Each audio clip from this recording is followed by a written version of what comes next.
Huwag kang lilingon, ang sumpa ni Lola Clarita. Chapter 1, Ang Lumang Bahay.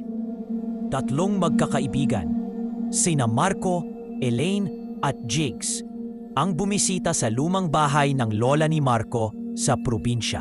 Si Lola Clarita matagal nang patay, pero simula nang pumasok sila sa bahay, may kakaiba na silang nararamdaman. May tunog ng pagaspas kahit sarado ang mga bintana. May anino sa salamin, pero wala namang tao sa likod. Wala yan, guni-guni lang, sabi ni Marco. Hanggang sa may biglang magbilin sa panaginip si Nanay Aling, ang matandang kapitbahay.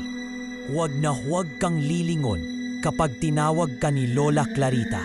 Kahit gaano kalambing ang boses, huwag na huwag. Chapter 2, Ang Unang Tumingin. Kinabukasan, habang nag-iinspeksyon sila sa lumang silid ni Lola Clarita, may narinig si Jigs na tawag mula sa banyo. Jigs, tulungan mo si Lola. Paglingon niya, wala sa banyo. Pero naroon sa kisame, gumagapang pababa ang matandang babae na may mga kuko na parang kutsilyo. Sinundan siya nito hanggang sa mawala siya ng gabing yon. Chapter 3, Ang Sumpang Hindi Nawawala. Habang nagtatago sina Marco at Elaine, napagtanto nilang ang bawat lilingon ay parang paanyaya kay Lola Clarita.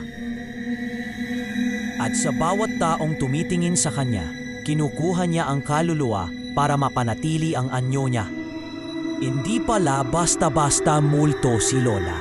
Isa siyang manananggal ng mukha, nagpapalit ng hitsura gamit ang kaluluwa ng mga apo niya.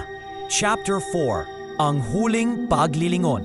Sinubukan nilang sunugin ang mga gamit ni Lola Clarita. Ang kanyang lumang salamin, baraha at mga erbal na itinago sa likod ng altar. Pero bago pa nila masindihan ang huling gamit, may mahinang boses na lumapit kay Elaine. Anak, tulungan mo si Lola. At sa huling segundo, lumingon siya. Isa na lang ang natira, si Marco. Sa tuwing dumadalaw siya sa bahay, may nakikita siyang dalawang taong pamilyar sa salamin. Si Elaine at Jigs. Nakatitig sa kanya, inihintay siyang lumingon.